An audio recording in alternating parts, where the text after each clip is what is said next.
Hey everyone, we're going to be doing the translations and the Shuji summon for the Lolly Rem, Childhood Rem, Kid Rem, whatever you want to call her. I'm probably just going to call her Childhood Rem because Lolly gives a very negative connotation. It's not very advertiser friendly, even though I don't monetize my videos. Either way. Yeah, so TLDR, kind of a skip. We have some upcoming information that I'm going to be making in another video regarding some leaks and what could be coming for the future, and I think those characters are probably a lot more what was the word, I guess, hype than Lolly Rem or Childhood Rem, whatever. So yeah, I think you guys are probably going to want to hear what I have to say in that video first before you want to summon, but either way, I don't think she's even like disregarding the news, I don't think she's worthy of summoning on, and you'll see why. So we'll just take a look at her abilities. First, we're going to go through her leader skill. All allies defense increased by 30%, so that's going to be everywhere for everyone. 30% defense increase, not too bad, not too shabby. It's whatever.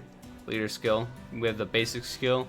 Magic attacks a single enemy with 266% power and has a 100% chance to give all allies an attack enhancement for 1 turn, so basically just attack up for everyone. Skill 1 has a 100% chance of giving all allies a shield with an effect of 5000 HP for 2 turns, reduces cooldown by 2 turns, and has 100% chance to recover all allies HP by 30% of their maximum HP. So that's neat.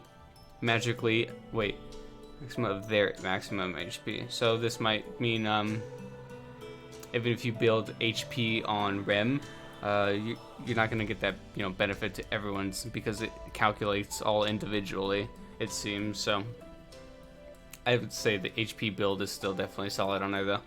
Magically, S2 magically attacks a single enemy, 400% power, 100% chance to give all allies a defense and critical rate enhancement, and automatic recovery for 2 turns, and a resistance for 1 turn. So basically, all these buffs, defense, critical rate, and recovery, 2 turns. And then resistance is the 1 turn. Pretty solid buffs, I would say. 5-turn cooldown. You have bonus skills. Once you max out these skills, you get a 10% debuff resistance buff.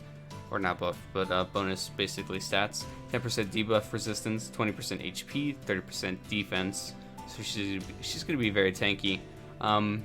So again, the highlight of this character is her buffs to everyone, her support abilities. She can DPS, but it's like, Val Ram can DPS, but like, why is she on the team? She's there on the team because she has one of the best memories in the game, and she inflicts AoE taunt or AoE stun, so it's like, you can, but you probably shouldn't. So these buffs are all looking pretty solid. She's overall, like, I would say, like, a pretty solid S tier unit for PvE. For PvP, on the other hand, maybe bottom S tier, maybe high tier A. She could be good. These buffs are really annoying to deal with in PvP, but it's just the fact that she has to get rolling. Like, these aren't passives. These aren't, at the start of turn, at the start of phase. These are abilities that she has to actually physically use. And when Val Ram is so, dominant and, what's that word? Prominent? I think it's prominent. Prominent in the meta. She just stands no choice. Like, no chance. She could be, if you're very supportive / tanky defensive based player in PvP, like you're running Roz. Roz has the resistance memory where he's resistance for the first turn of PvP. That could be really good for PvP. So he gets his passive off, then she's not able to get stunned, so then she's able to ramp up and actually use her abilities, use her shield, and then your team becomes very tanky and you can work your way from there. But then it's a very specific build, and she's not overall like a lot of the other units, so take her with a grain of salt. But again, looking at this kit, it's nothing too crazy. Like, the deal is, it's nothing too crazy like all the other units that we've seen so far for the most part, but it's good. Like, I really like this because it's not game breaking. Like, I actually can skip this unit. I don't feel pressured to summon on this unit, which is so good. A lot of people are going to summon regardless, though, because, you know, first of all, she's a solid PvE unit. Second of all, it's REM. Third of all, it's the first time we've seen childhood REM. So, you know, people are just definitely going to summon. I do expect probably a RAM to show up sometime soon. No shot they release them like super far apart. Probably within the next month or so, I probably would see a RAM coming in. It just makes sense, in my opinion. I believe, I actually don't know if I have her memory translated. I didn't actually check, get a look at that, but I do believe it's HP through and through, and then once you get a gold star, it gives you debuff resistance for 1 turn. Yeah, I don't believe we have those translations, but yeah, that's what they do. So I guess we could just switch over to the game real quick to show off the banner. So this is her memory, the little RAM. And in some of the leaks that I want to make a video on in the coming future, there's actually a REM memory. So it could be that, you know, REM has RAM's memory, and then RAM has REM as a memory.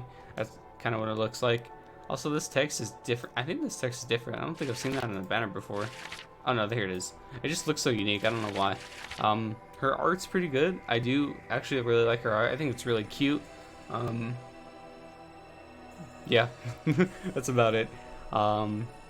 Again, I'd advise this banner is very long. We have 25 whole days to summon. I definitely advise you at least to wait if you plan on summoning. I don't think this unit's worth it.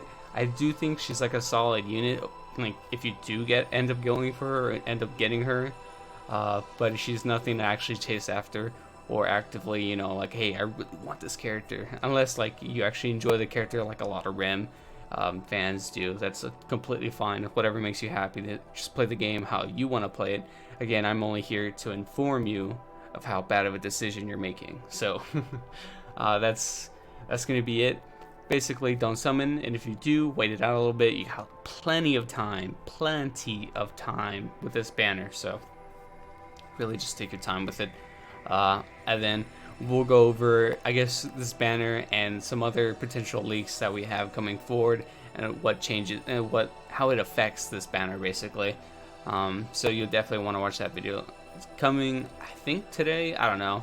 I'm kind of like midway through my day. I might be a little too tired to record. I don't want to make a whole entire video of me just slurring my words, being very sloppy because I'm tired. So it just depends on how I feel after I get this video out, basically, and everything. But that video will come within the next day or so. So definitely keep an eye out for that. Big leaks, possibly big news. And yeah, so that's basically the should you summon translations for this character. And yep. Hopefully you make an informed decision. Good luck with your summons if you do choose to do so, and I'll see you guys in the next video.